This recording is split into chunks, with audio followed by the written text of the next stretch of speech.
বাগেরহাট সদর উপজেলার ডেমা ইউনিয়ন পরিষদের সংলগ্ন ছবাকি নদী। এই নদীর দুই প্রান্তে ইউনিয়ন পরিষদের দুটি ওয়ার্ড, এক প্রান্তে অন্য প্রান্তে 7টি ওয়ার্ড রয়েছে।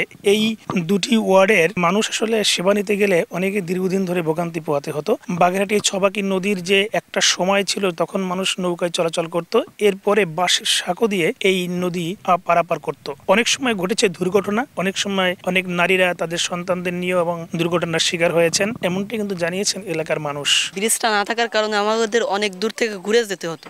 এখন এই ব্রিজটা হওয়ার কারণে আমরা খুব তাড়াতাড়ি সহজেই স্কুলে পারাপার করতে পারছি। আগে আমাদের যাতে কষ্ট হতো, এখানে ব্রিজ ছিল না, আমাদের যেতে অনেক সময় লাগতো, স্কুলে দেরি হয়ে যেত, স্যাররা একটু রাগ করতো। ক্লাসে আমরা সেই ইম্পর্টেন্ট ক্লাসগুলো আমরা পেতাম না। প্রথম যে ক্লাসগুলো হয় খুবই গুরুত্বপূর্ণ ক্লাস হয়, আমরা সেই ক্লাসগুলো অনেক দেরি করে ফেলতাম।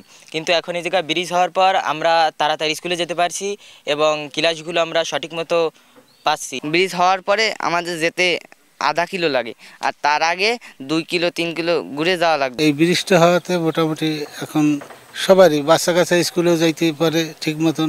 আগে অনেক পথ ঘুরে যাইতে হইতো, এখন খুব সহজে দ্রুত আমরা আমাদের সেবা পাইতে পারি। আগে এখান থেকে পার হয়ে ইউনিয়ন পরিষদে যেতে গেলে সর্বনিম্ন 3 থেকে 3.5 কিলোমিটার ঘুরে যেতে হতো। 2 দিন যাবত আমি এখান থেকে ভেঙে নিয়ে পড়েও গেছি নদীর মধ্যে, কিন্তু আমাদের অনেকটা সমস্যা ফেস করতে হতো। ইউনিয়ন পরিষদ সব মিলে আছে, সবাই এইখান থেকে যাতায়াতের খুব সুবিধা হয়েছে আর কি তাদের। দীর্ঘদিন পর হলেও আজ তারা তাদের মুখে হাসি ফুটেছে, একটি ভাসমান সেতু তারা পেয়েছেন। কারণ বিভিন্ন সময় জনপ্রতিনিধিরা এবং সরকার পরিবর্তন হলেও তাদের কিন্তু আশ্বাস এবং আশ্বাসের উপরেই তারা কিন্তু থাকতেন যে আসলে স্থায়ীভাবে কোনো কিছু করে দেবেন। কিন্তু সদরের এই যে ডেমা ইউনিয়ন পরিষদে পরিদর্শনে আসেন উপজেলা নির্বাহী কর্মকর্তা, এলাকাবাসীর দাবির প্রেক্ষিতে সরজমিন পরিদর্শন করে তিনি আশ্বাস না বাস্তবায়ন করেছেন এই ভাসমান সেতু। 2-3 কিলোমিটার পথ তাদেরকে কমে গিয়েছে, তারা স্মুথলি যাতায়াত করতে পারতেছে এবং ইমার্জেন্সি যে রোগীগুলো তারা যদি কখনো যেতে চায় তারাও এভাবে সুন্দর করে পারাপার হতে পারছে। আমি যখন প্রথম ওই ইউনিয়ন পরিষদে ভিজিটে গেলাম তখন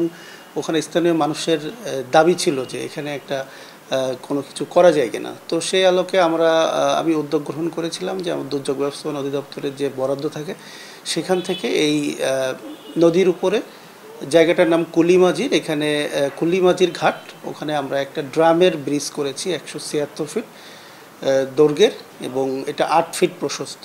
এখানে প্রায় 2টা ওয়ার্ডের হাজার হাজার লোকের যাতায়াতের জন্য একটা সুন্দর ব্যবস্থা তৈরি হয়েছে। দীর্ঘদিন পরে হলেও বাস্তবায়ন হয়েছে এই ভাসমান সেতু। ভাসমান সেতুটা তৈরি করা হয়েছে লোহার কাঠামো এবং ড্রামের উপরে এবং কাঠের পাটাতন দেওয়া হয়েছে। এখানকার মানুষের দীর্ঘদিনের দুর্ভোগ কাটার পরে তারা কিন্তু কৃতজ্ঞতা প্রকাশ করেছেন এই উপজেলা নির্বাহী কর্মকর্তার প্রতি। তারা চাচ্ছেন এভাবে যদি অন্য অন্য এলাকায়ও এরকম ভাসমান সেতু করা হয় তাহলে কিন্তু মানুষের দুর্ভোগ অনেকটাই কমবে, এমনটাই প্রত্যাশা করছেন এখানকার জনপ্রতিনিধি, এলাকাবাসী। এই সেতু নির্মাণে ব্যয় হয়েছে 5,88,000 টাকা। আলী আকবর টুটুল, সময় সংবাদ, বাগেরহাট।